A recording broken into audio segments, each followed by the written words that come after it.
घर मोरे परदेसिया, आओ पधारो पिया। घर मोरे परदेसिया, आओ पधारो पिया। गाइस, आपको मेरी सिंगिंग से पता चल ही गया होगा कि मेरा आज का टॉपिक क्या होने वाला है, क्योंकि मैं हर बार टॉपिक से रिलेटेड ही सॉन्ग लेके आती हूँ, जिससे आपका एंटरटेनमेंट के साथ साथ आपको इन्फॉर्मेटिव वीडियो भी मिले। हेलो गाइस, मैं निकिता माही, स्वागत है आपका एक बार फिर से आपके चैनल निक टीवी में। वीडियो स्टार्ट करने से पहले आप अपने चैनल को सब्सक्राइब करना मत भूलिएगा, जिससे मुझे मोटिवेशन मिलेगा एंड आपको नई नई वीडियोस का नोटिफिकेशन मिलेगा। ये तो आपको भी पता होगा कि शहरों में आजकल मकान बनाना बहुत ही मुश्किल हो गया है, क्योंकि आजकल शहरों में बहुत ही कम जगह बची है, जिससे लोग क्या करते हैं कि अपने लिए या तो इंडिविजुअली या तो बिल्डर फ्लैट को ही चूज करते हैं। तो जो लोग फ्लैट्स में रह कर बोर हो चुके हैं, वह अपने लिए खुली जगह ही चाहते हैं, सो वह ज़्यादातर प्लॉट को ही चूज करते हैं। वैसे भी फ्लैट की जगह प्लॉट जितना आरामदायक है, उतना ज़मीन खरीदना बहुत ही मुश्किल है। सो गाइस, आज मैं आपको ज़मीन खरीदने या प्लॉट खरीदने से पहले ध्यान रखने वाली बहुत ही ज़रूरी बातें बताऊंगी। सो गाइस, पूरा वीडियो ध्यान से देखना, जिससे आपको इस रिलेटेड जो भी डाउट्स है वो क्लियर होंगे एंड आपको ज़मीन खरीदने के बाद एंड या प्लॉट खरीदने के बाद कोई दिक्कत ना आए। सो फर्स्ट पॉइंट इज़, ज़मीन खरीदने से पहले ज़मीन के मालिक का पता होना बहुत ही ज़रूरी है। अगर आप बिल्डर कॉलोनी में ज़मीन खरीद रहे हैं, तो आप ये कंफर्म कर लीजिए कि ज़मीन की खरीद और बिक्री का अधिकार बिल्डर के पास है या नहीं। आप ये कंफर्म कर लीजिए कि ज़मीन का मौजूदा मालिक कौन है, क्योंकि ज़्यादातर मामलों में बिल्डर या तो पूरी अपने नाम पर ज़मीन खरीद लेते हैं या तो फिर ज़मीन के मालिक के साथ ज़मीन की डेवलपमेंट और बिक्री के लिए जॉइंट एग्रीमेंट कर लेते हैं। तो आप सौदे से पहले ये सारी बातें सुनिश्चित कर लें। ये तो आपको भी पता होगा कि हमारा भारत एक कृषि प्रधान देश है, तो यहाँ पर ज़मीनें ज़्यादातर कृषि के कामों के लिए या खेती बाड़ी के लिए ही यूज़ होती हैं। तो आपको ये जान लेना बहुत ही ज़रूरी है कि ज़मीन गैर कृषि योग्य होनी चाहिए, यानी नॉन एग्रीकल्चर होनी चाहिए, क्योंकि भारत में ज़्यादातर ज़मीनें खेती बाड़ी के लिए यूज़ होती हैं। तो ऐसे में अगर ज़मीन का इस्तेमाल गैर कृषि कामों के लिए होना है, तो इसके लिए लैंड यूज़ में परिवर्तन होना भी बहुत ज़रूरी है। रियल स्टेट की लैंग्वेज में इसे NA यानी कि नॉन एग्रीकल्चर स्टेटस भी कहा जाता है। लेकिन सिर्फ NA स्टेटस पा लेने से आप ज़मीन पर मकान बनाने के अधिकारी नहीं होते। NA स्टेटस अलग अलग कामों के लिए दिया जाता है, जैसे कि NA commercial, NA warehouse, NA resort, NA IT। सिर्फ NA रेजिडेंशियल की तरह बिल्डर को मकान बनाने के लिए प्लॉटिंग का अधिकार मिलता है। ऐसे में सिर्फ NA स्टेटस नहीं, बल्कि लैंड यूज़ के कागज़ की भी जांच पड़ताल ज़रूरी कर लेनी चाहिए।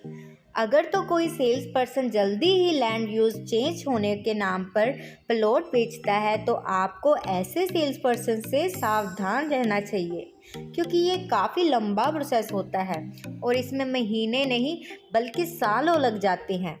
इसलिए अगर आप प्लॉट या कोई ज़मीन खरीद रहे हैं, तो आपको उसका स्टेटस NA रेजिडेंशियल ज़रूर देख लेना चाहिए। आपके लिए जान लेना भी बहुत ज़रूरी है कि बिल्डर ने इस प्रोजेक्ट के लिए क्या लोन लिया है। इससे ये पता चलता है कि बिल्डर इस प्रोजेक्ट को लेकर कितना सीरियस है। प्लॉट की खरीदारी के लिए यह एक बहुत ही पॉजिटिव सिंबल होता है, क्योंकि इस कंडीशन में बिल्डर प्रोजेक्ट के डेवलपमेंट के लिए सिर्फ खरीदारों से मिली एडवांस पेमेंट पर ही निर्भर नहीं रहता। बैंक लोन से पता चलता है कि प्लॉट डेवलपमेंट के लिए निश्चित राशि का प्रोविज़न किया गया है और यहाँ पैसे की किल्लत होने की संभावना भी बहुत कम रहती है। वहीं बैंक लोन लेने से आपका भरोसा भी बढ़ जाता है, क्योंकि बैंक लोन देने से पहले कागज़ों की ठीक तरह से जांच पड़ताल करती है। ऐसे में फ्रॉड होने की संभावना बहुत ही कम रहती है। आपके लिए जान लेना बहुत ही ज़रूरी है कि ज़मीन समतल भूमि पर है या पठार पर, क्योंकि भारत के पठारी भागों में ज़मीन का ऊबड़ खाबड़ या समतल होना बहुत ही आम बात है। तो ऐसे में ये मान लेना सही नहीं होगा कि ज़मीन सिर्फ समतल ज़मीन पर ही होगी। अक्सर बिल्डर ज़मीन के बड़े बड़े टुकड़े खरीदते हैं, जहां से ज़मीन के ऊंची नीची होने की संभावनाएं बहुत ज़्यादा रहती है। अगर आपका प्लॉट ढलान पर है तो आपको अपने घर समतल बनाने के लिए ज़्यादा खर्चा करना पड़ेगा।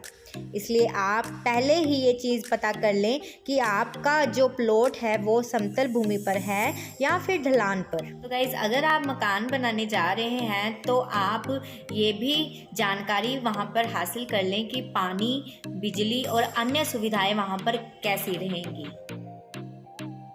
पानी और बिजली जो कि मनुष्य की बेसिक नीड्स होती हैं, ऐसे में प्लॉट लेते समय यह पता कर लीजिए कि यहाँ पर पानी की सप्लाई कौन करेगा, सीवेज का क्या इंतज़ाम रहेगा, वहाँ पर पानी म्युनिसिपल से मिलेगा या फिर पंचायत से, या फिर इसके लिए कोई अलग इंतज़ाम है। बिजली की अगर बात करें तो क्या सभी को इंडिविजुअल बिजली मीटर मिलेंगे या फिर एक ही मीटर सभी के लिए काम करेगा, एंड इसका चार्ज क्या होगा। अब हम समझते हैं प्लॉट के लिए FSI क्या है। सिर्फ ज़मीन खरीद लेने से आप उस पर मकान बनाने के अधिकारी नहीं बन जाते। मकान कैसा होगा ये आपके प्लॉट की FSI यानी फ्लोर स्पेस इंडेक्स तय करती है। साधारण शब्दों में समझने के लिए आप मान लीजिए कि आपका प्लॉट 2000 स्क्वायर फीट का है, तो आप कितनी ज़मीन पर मकान बना सकते हैं। 100% FSI का मतलब होता है कि आप पूरी ज़मीन पर मकान बना सकते हैं। लेकिन अगर FSI 75% है तो आपके पास सिर्फ 1500 स्क्वायर फीट में मकान बनाने का अधिकार है।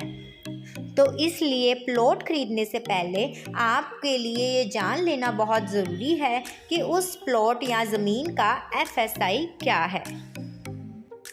तो गाइज़, ये सब चीज़ें प्लॉट या ज़मीन खरीदने से पहले ही सुनिश्चित कर लें, जिससे आपको प्लॉट या ज़मीन खरीदने के बाद कोई दिक्कत का सामना ना करना पड़े। तो गाइज़, आपको ये वीडियो कैसी लगी मुझे कमेंट में ज़रूर बताना, एंड नेक्स्ट वीडियो मैं आपके लिए जल्दी लेके आऊँगी। Till then keep supporting, keep loving.